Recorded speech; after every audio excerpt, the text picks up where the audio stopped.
Assalamualaikum warahmatullahi wabarakatuh. Salam sejahtera buat kita semua. Masih bersama Ibu membawakan tutorial fisika di kelas 10. Di sini anak-anak harapan Ibu nantinya anak-anak semua bisa memahami dan mengikuti tutorial pelajaran ini sampai selesai. Baiklah anak-anak, pada video pembelajaran sebelumnya, Ibu sudah menjelaskan mengenai momen inersia, dan untuk kesempatan kali ini Ibu akan menjelaskan mengenai momentum sudut.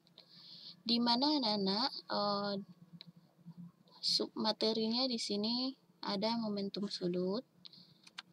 Kompetensi dasarnya bisa kita lihat menerapkan konsep torsi, momen inersia, dan momentum sudut pada benda tegar dalam bidang teknologi dan rekayasa. Sedangkan untuk tujuannya, memahami konsep momentum sudut pada benda tegar dengan penuh tanggung jawab. Baiklah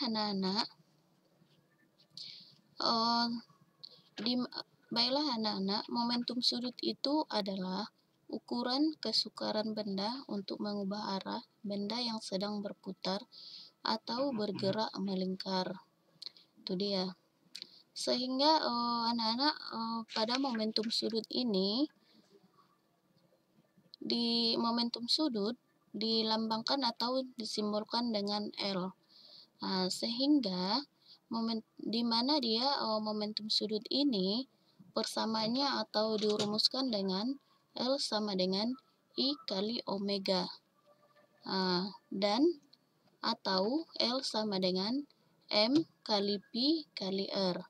Coba kita perhatikan di sini ada keterangannya anak-anak, di mana L itu adalah momentum sudut yang bersatuan kilogram meter kuadrat skon minus pangkat minus 1. Sedangkan I-nya itu adalah momen inersia benda yang bersatuan kilogram meter kuadrat. Dan ini kecepatan sudut omega, ini dibaca dengan omega, kecepatan sudut benda yang bersatuan radians per sekon. M-nya ini adalah massa benda, satuannya kilogram. P-nya kecepatan linear yang bersatuan massa per sekon. R-nya adalah jarak benda ke sumbu putar. Itulah dia untuk persamaan momentum sudut.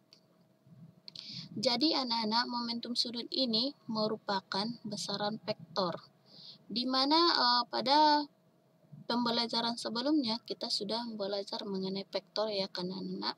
Karena vektor itu memiliki besar dan arah yang sama, makanya momentum sudut ini merupakan besaran vektor.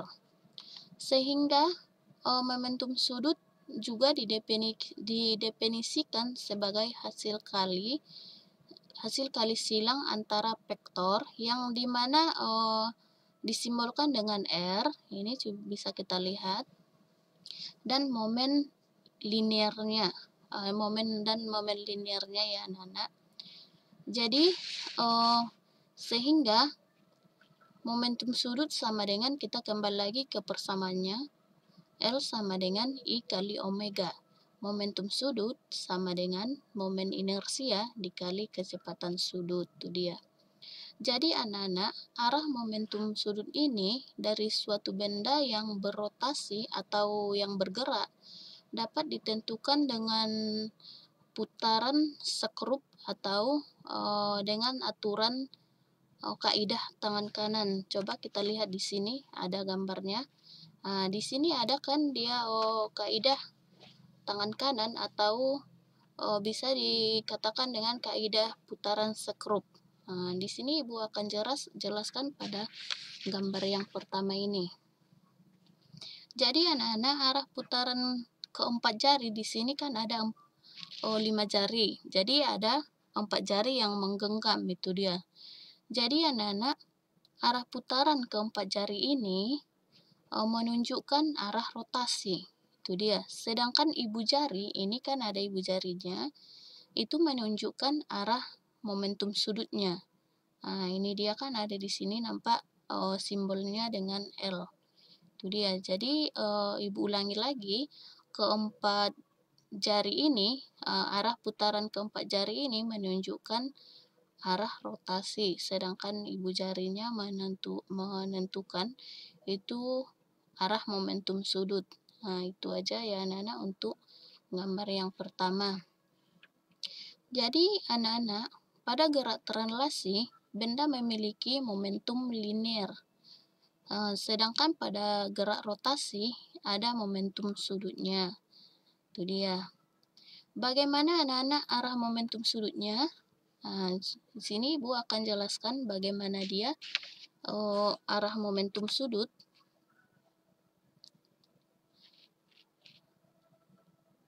Udah, perhatikan arah momentum sudut di sini. Arah momentum sudut ini atau disimbolkan dengan L tegak lurus dengan arah disimbolkan dengan R juga ya, R, dan arahnya P. Nah, itu dia arah dari momentum sudut. Jadi anak-anak, Ibu perjelas arah momentum sudut ini di mana arah momentumnya sesuai dengan arah putaran kaidah tangan kanan yang seperti Ibu jelaskan tadi, yang menunjukkan pada gambar ya anak-anak, di mana momentum, coba kita lihat lagi arahnya itu. Di sini kan ada gambar yang kedua, seperti yang Ibu jelaskan, putarannya itu menurut kaidah tangan kanan kita ya yang ditunjukkan pada gambar ini. Perhatikan, momentum sudut linear akan kekal bila total gayanya yang bekerja pada sistem itu 0. Pada sistemnya 0, sedangkan pada geraknya atau gerak rotasinya kita akan menunjukkan kita akan menemukan apa yang disebut dengan apa yang disebut sebagai momentum sudut. Itu dia pada penjelasan gambarnya. Sehingga anak-anak, jadi anak-anak untuk benda yang berotasi di sekitar sumbu itu akan tetap, sehingga besarnya momentum sudut dapat dinyatakan dengan L sama dengan I dikali omega, di mana L ini adalah momentum sudut yang bersatuan kilogram meter kuadrat per sekon. Itu dia. Sedangkan I-nya ini adalah momen inersia yang bersatuan kilogram meter kuadrat. Omeganya ini dibaca dengan omega yang bersatuan kecepatan sudut, di mana omega ini adalah kecepatan sudut yang satuannya radians per sekon. Itu dia ya anak-anak. Jadi anak-anak, bedanya di sini bedanya adalah massa. Di sini ada kan L sama dengan I kali omega, dan atau I sama dengan M kali T kuadrat, dan omega sama dengan Pi per R. Jadi bedanya di sini anak-anak, massanya bergerak atau berotasi pada jarak R pada sumbu rotasi dengan kecepatan linearnya Pi. Maka bisa kita lihat di sini L sama dengan M kali R kuadrat dikali Pi per R. Dan L sama dengan M kali R kali Pi. Itulah dia untuk penjelasan momentum sudutnya. Mudah-mudahan anak-anak apa yang Ibu jelaskan dapat kalian pahami ya. Jadi anak-anak, tampak bahwa momentum sudut itu analog dengan momentum linear pada gerak rotasi, dan kecepatan linearnya itu sama dengan kecepatan rotasi, dan masanya sama dengan momen inersia. Itu aja. Mudah-mudahan apa yang Ibu jelaskan dapat kalian pahami. Dan selanjutnya di sini ada hukum kekekalan momentum, di mana anak-anak hukum kekekalan momentum itu berbunyi jika tidak ada gaya luar yang bekerja pada sudut atau sistem yang mengalami gerak rotasi, ini disimbolkan dengan gerak rotasi sigma t, sigma to. Itu dibaca dengan gerak rotasi sigma to atau sigma to luar, maka momentum sudut sistem selalu tetap sigma L sistem, maka dia 0 ya. Itulah dia bunyi dari hukum kekekalan momentum. Jika tidak ada gaya luar yang bekerja, itu maksudnya. Sehingga dapat kita lihat di sini ada persamaannya anak-anak untuk hukum kekekalan momentum, di mana momentum sudut 1 sama dengan momentum sudut 2. Dan momen inersia 1 dikali kecepatan sudut 1 sama dengan momen inersia 2 dikali kecepatan sudut 2. Itu dia untuk persamaan hukum kekekalan momentum. Itu berlaku jika tidak ada gaya luar yang bekerja pada suatu sistem yang mengalami gerak rotasi. Ya, itu. Perhatikan Ibu kembali lagi pada gambarnya di sini untuk hukum kekekalan momentum. Maksudnya di situ kan kalau dia tidak ada gaya luar yang bekerja, bisa kita lihat pada gambar yang ketiga ini. Ya, gambar yang pertama atau bisa kita perhatikan, kalau momen inersianya besar, maka kecepatan sudutnya akan kecil. Kalau kita perhatikan yang bagian B, pada bagian B, kalau momen inersianya kecil, maka kecepatan sudutnya akan besar. Itu dia untuk hukum kekekalan momentum yang tadi. Maka sehingga berlakulah dia yang ini persamaannya momen sudut 1 sama dengan momen sudut yang kedua, atau momen inersia 1 dikali kecepatan sudut 1 sama dengan momen inersia 2 dikali kecepatan sudut yang kedua. Perhatikan anak-anak, biar lebih jelas, di sini ada Ibu buat sebuah soal atau contoh soal. Yang pertama, suatu benda mempunyai momen inersia 2 kg meter kuadrat dan berotasi pada sumbu yang tetap. Dengan kecepatan sudutnya radians per sekon. Berapakah kecepatan sudutnya 1 ya, Nana?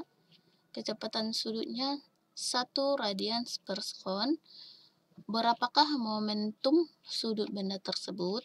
Jadi untuk menjawab soal yang pertama, seperti yang sebelumnya, jangan lupa kita buat dulu yang diketahui. Ibu ulang kembali untuk soal yang pertama.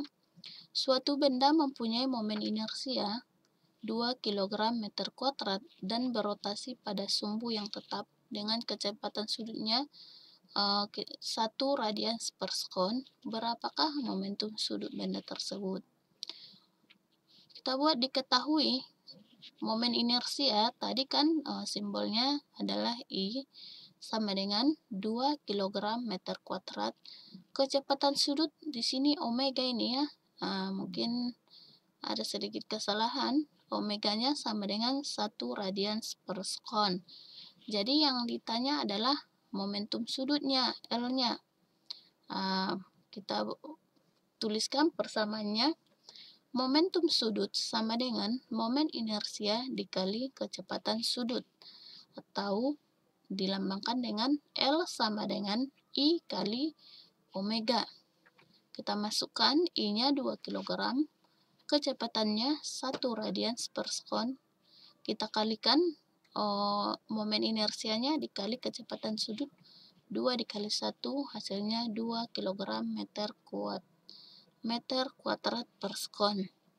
Jadi anak-anak, Momentum sudut benda tersebut adalah 2 kg meter kuadrat per sekon. Contoh soal yang kedua, coba kita perhatikan.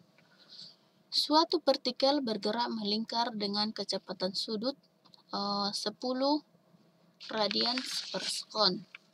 Jari-jari lingkarannya 3 cm dan massa partikelnya 3 gram. Untuk tentukan momentum sudut partikel terhadap pusat lingkaran. Jadi anak-anak di sini contoh soal yang pertama ya dengan yang kedua itu berbeda. Seperti yang Ibu jelaskan tadi, momentum sudut itu adalah ukuran kesukaran benda yang mengubah arah gerak benda yang sedang berputar atau yang sedang bergerak melingkar. Makanya di sini ada dia pusat lingkarannya ya kan. Jadi soal yang pertama dengan yang kedua sedikit berbeda. Coba kita perhatikan. Suatu partikel bergerak melingkar dengan kecepatan sudut 10 radians per sekon. Jari-jari lingkarannya 3 cm, massa benda partikelnya 3 gram. Tentukan momentum sudut partikel terhadap pusat lingkaran. Diketahui massanya tadi adalah 3 gram ya ini ya kan, 3 gram. Massa ini karena dia bersatuan kilogram, ini masih gram, kita tukar, yaitu berarti dia dibagi ya kan, bagi 1000, jadi hasilnya 3 kali 10 pangkat minus 3. Jari-jarinya 3 cm, ini kita konversikan cm ke meter, dibagi lagi ya kan, jadi 3 kali 10 pangkat minus 2. Omeganya adalah 10 radians per sekon. Ini kan kecepatan sudutnya 10 radians per sekon. Tentukanlah, yang ditanya adalah tentukan momentum sudut, L-nya berapa. Seperti yang tadi, untuk mencari momentum sudut kita masukkan L sama dengan I kali omega. Atau karena di sini dia memiliki jari-jari, memiliki massa, kecepatan. Kita masukkan rumus momen inersianya. Momen inersia sama dengan massa kali R kuadrat. Di mana massanya ini adalah 3 kali 10 pangkat minus 3. R-nya jari-jarinya 3 kali 10 pangkat minus 2 kuadrat. Kita turunkan 3 kali 10 pangkat minus 3 dikali ini kita pangkatkan menjadi 9 kali 10 pangkat minus 4.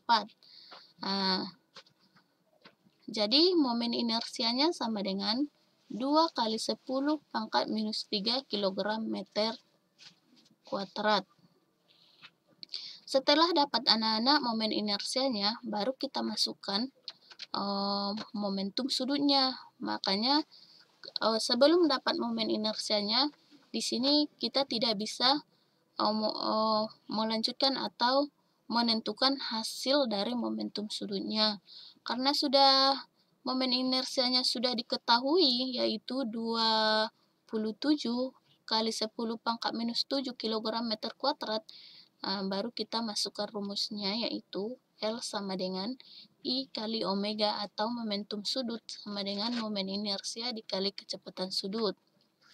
Di mana momen inersianya tadi 27 kali 10 pangkat minus 7 kali 10 kecepatan sudutnya, hasilnya adalah 270 kali 10 pangkat minus 7. Sehingga untuk momentum sudutnya setelah kita kalikan hasilnya 2,7 kali 10 pangkat minus 5 kg meter per sekon kuadrat.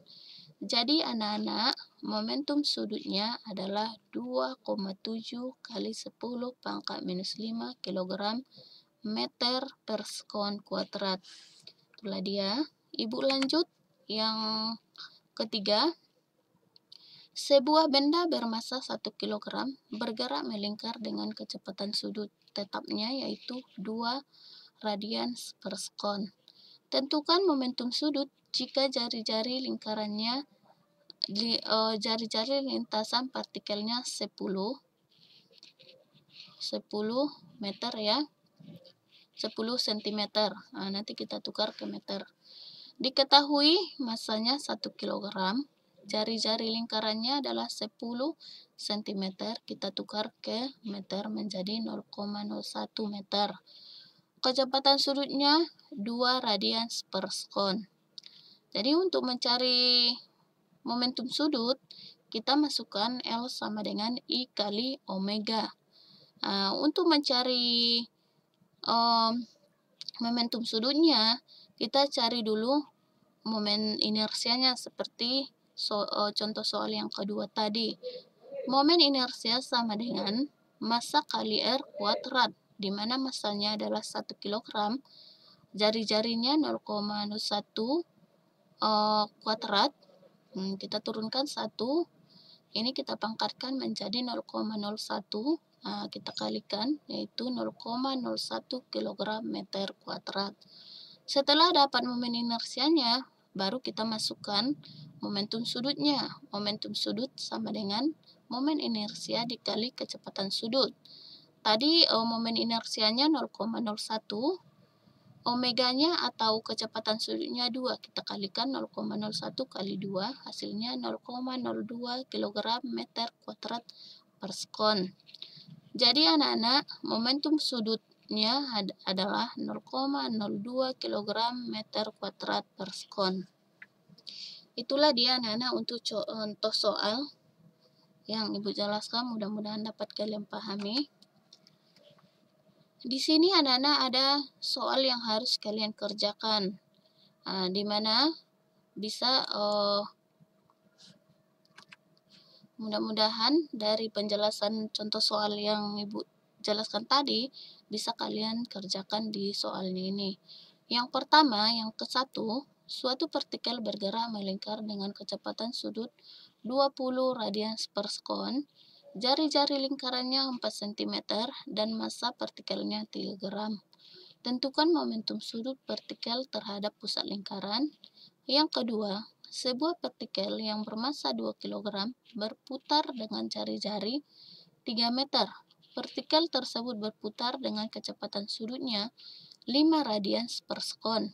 Jika jari-jari putaran diperbesar 5 meter, berapakah kecepatan sudut partikelnya sekarang? 3.